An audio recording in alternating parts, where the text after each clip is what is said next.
আজকের ভিডিওতে দেখাবো ধানের শীষ কাটা পোকা দমনে কোন কোন ঔষধ ব্যবহার করতে হবে এবং ধানি জমিতে কিভাবে বিষ দেওয়া হয় এবং কোন সময়ে এই বিষটা দিতে হয় এবং কেন আপনারা এই বিষটা দিবেন, কোন সময় দিবেন, এটার প্রয়োজনীয়তা কি, সব বিষয় নিয়ে আজকে আলোচনা করব। এভরিওয়ান, আসসালামু আলাইকুম। কেমন আছেন সবাই? আশা করি ভালো আছেন। স্বাগত জানাচ্ছি আমার আরো একটি নতুন ব্লগ ভিডিওতে। আজকের ভিডিওটি কিন্তু অনেক তথ্যবহুল হতে যাচ্ছে, তাই পুরো ভিডিওটি না টেনে পুরোটা দেখতে থাকুন। এই যে আমি চলে এসেছি ধানের জমিতে, এখানে আজকে বিষ দেওয়া হবে, সেই জন্য আমি চলে এসেছি। আপনারা দেখতে পাচ্ছেন। আপনারা অনেকেই জানেন যে ধানের জমিতে বিষ দেওয়ার জন্য কিন্তু একটা মেশিন ব্যবহার করা হয়, যেটা ব্যাটারি চালিত হয়ে থাকে। আবার হাতের দ্বারা পাম্প করেও কিন্তু একটা মেশিন রয়েছে, সেটা দিয়ে দেওয়া হয়।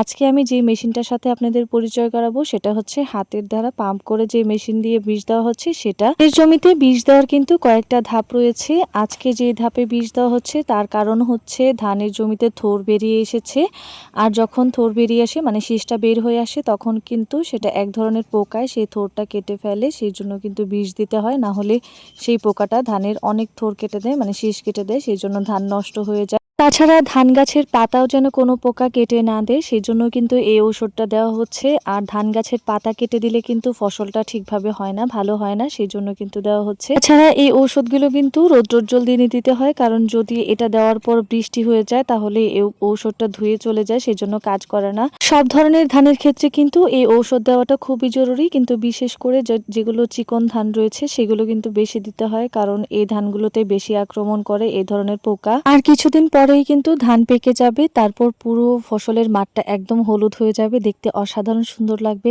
এখন কিন্তু কিছুটা সবুজ রয়েছে, তারপরেও অসাধারণ সুন্দর লাগছে।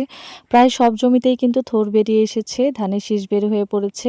এই জায়গাগুলোতে কিন্তু অগ্রহায়ণ মাসের শুরুর দিকে ধান কাটার কাজ শুরু হয়, সেই ভিডিওগুলো আপনাদের সাথে শেয়ার করব ইনশাআল্লাহ। আর আপনারা দেখতে পাচ্ছেন ফসলের মাঠটা কতটা সুন্দর লাগছে। আমি যে ওষুধগুলো দেখাচ্ছি এগুলো হচ্ছে ছত্রাকনাশক, মানে বিভিন্ন ভাইরাসের জন্য যে ধানের শীষ বা ধানের থোড় মরে যায় সেই জন্য কিন্তু ব্যবহার করা হয়ে থাকে। তাছাড়া মাজরা পোকা দমনে কিন্তু এই ঔষধগুলো অনেক কার্যকর ভূমিকা পালন করে। আপনারা এগুলো ব্যবহার করতে পারেন যদি আপনাদের ধানের এই সমস্যা থেকে থাকে। এগুলো কিন্তু ধানের যে ছত্রাকনাশক, ভাইরাসজনিত কারণে ধানের শীষ মরে যায় সেগুলো থেকে রক্ষা পাবেন। তাছাড়া ধানের যে শীষ কেটে দেওয়া, ধান গাছ কেটে দেওয়া, সেগুলো থেকে কিন্তু আপনারা অনেকটা উপকৃত হতে পারবেন, ফসল অনেক ভালো হবে। আর আপনারা দেখতে পাচ্ছেন অনেক রোদের মধ্যে কিন্তু আমি এসেছি, কারণ এই ঔষধগুলো বৃষ্টির মধ্যে দিলে তেমন ভালো কাজ করে না, কারণ বৃষ্টির পানিতে সেই ঔষধগুলো ধুয়ে চলে যায়। আমার ভিডিওগুলো যদি আপনাদের কাছে ভালো লাগে তাহলে অবশ্যই আমার চ্যানেলটিকে সাবস্ক্রাইব করে পাশে থাকবেন, আর সবার আগে আমার ভিডিওগুলো পেতে বেল আইকনটিতে প্রেস করে রাখবেন। আপনারা কিন্তু আপনাদের জমির ধরন বুঝে কিন্তু এই ঔষধগুলো ব্যবহার করবেন, কারণ হচ্ছে জমির যখন থোড় বেরিয়ে আসে ধান খেতে তখন কিন্তু এই ওষুধগুলো ব্যবহার করতে হয়। কারণ ধানের থোড় বের হওয়ার পর থেকেই কিন্তু এই পোকার কাটা শুরু হয়, মাজরা পোকার আক্রমণ শুরু হয় এবং ধানের শীষ মরতে থাকে। তাই সেই সময়টাতে যদি আপনারা এই ওষুধগুলো ব্যবহার করতে পারেন তাহলে ধানের ফলন একদম দ্বিগুণ হবে। আর আপনারা দেখতেই পাচ্ছেন অনেক সুন্দর ফসল হয়েছে মাশাআল্লাহ।